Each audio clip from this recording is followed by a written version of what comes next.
Now we will talk about the gait of animals. Now you might ask, what do you mean by gait, G-A-I-T, which basically means we are talking about the movement, we are talking about the locomotion, we are talking about how animals move, we are talking about that.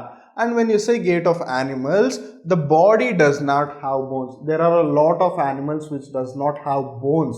That's very interesting actually to know that, but still they do move. Well, then you might ask me a question. Human beings, one of the most intelligent animals on the earth, if they are not able to move, if they don't have a bone, how come there are other animals? Well, they have their own system and that's how they do function individually and separately. That's what diversity is all about. Well, we'll get to know different organisms, what are the different features their body support them and how are they able to do even when they don't have bones.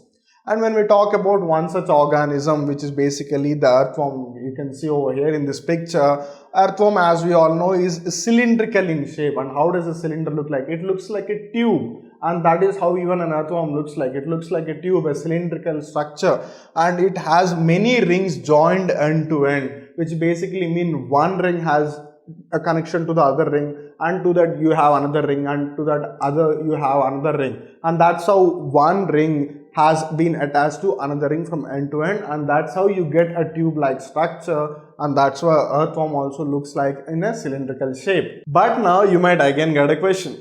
Earthworm is cylindrical in shape, fine, not an issue. But if it doesn't have bones, then how is earthworm moving? How is earthworm able to move its body then? Well, that's what the interesting story. Now we'll get to know about that. We got to know there are a number of rings that have been attached end to end in the earthworm's body. These rings on the body of the earthworm have many muscles. Remember, the rings which are there on the body which have been attached end to end, they have many muscles which can help to extend and shorten the body. Like if you remember when we were talking about the human body or else the muscles, we got to know that it has the ability to contract.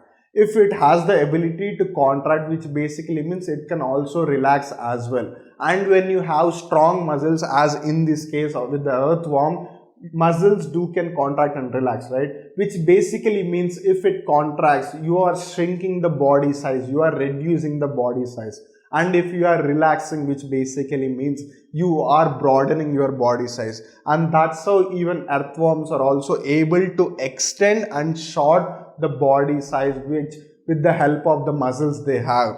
And also they have small hair-like projections called bristles.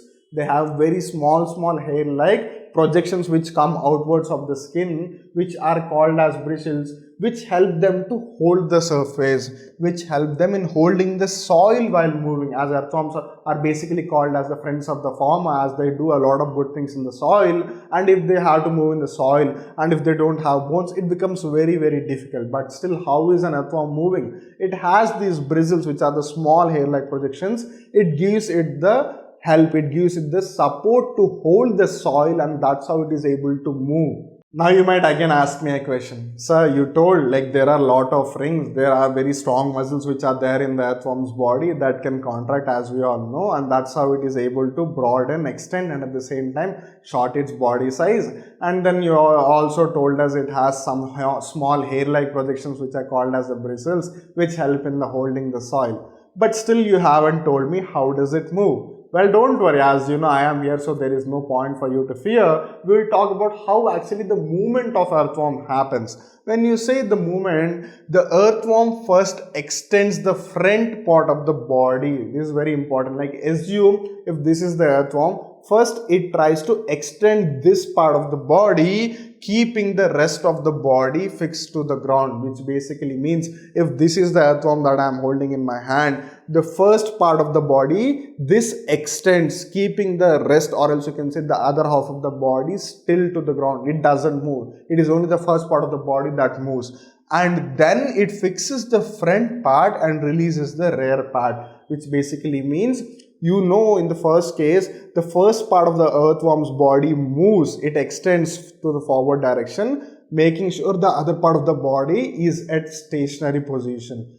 And once it moves, then it stands there and it brings back the other part of the body, and that's how earthworm moves. It then shortens the body and pulls the rear end forward, and that's how it moves like this. So that once it extends its front part, and then it makes sure that the back part is stable, and when it reaches a particular point, that's when it keeps the front part stable and brings back the backward part, and that's how the earthworm moves. And now we will talk about snail. When you talk about snail, something which comes into mind are: 1. It has a shell, and 2. It is one of the slowest animal that moves. Well, keeping the movement aside, when we talk about shell, it is made up of a mineral called as calcium carbonate. Very interesting thing is, even our bones are made up of calcium carbonate. But when we talk about snail, even the shell is made up of calcium carbonate, but still it doesn't have any bones. That's an interesting story to know about. And it does not help in moving from place to place. Remember, the shell which is there on top of the snail, it doesn't help the snail to move from one place to other. Then what is the purpose of having a shell?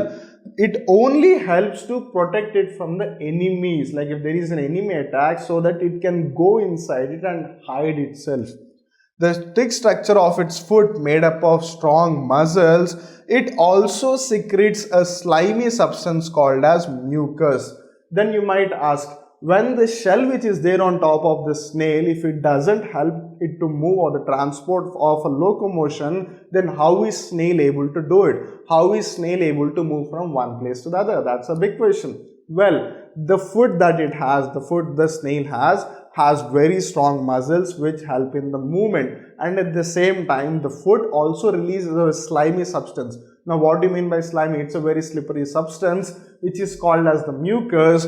It helps in the snail to move in rough surfaces. When the surface is very rough, even though you might have the strongest muscles, but it becomes very tough to move. It becomes very tough to locomote yourself, and that's why the substance that the snail releases, the mucus, it helps in the movement of the snail very easily, even if it is a rough surface. Now we'll talk about the snake. When we talk about the snake, the body movement of the snake is very interesting. As in the case of the earthworm, even the body shape of the snake is cylindrical in shape. It's like a tube-shaped organism.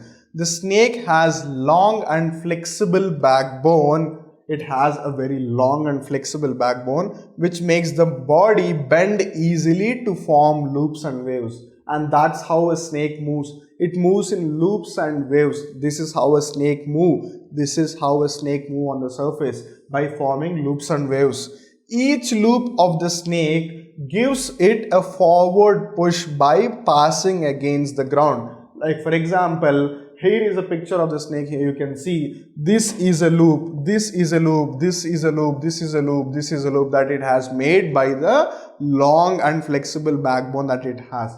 When you say each and every wave, each and every curve that it has made, it gives it a forward push to move. Something like it pushes you forward, and that's how the snake is able to move forward. And the snake's long body makes many loops, and each loop gives it this push.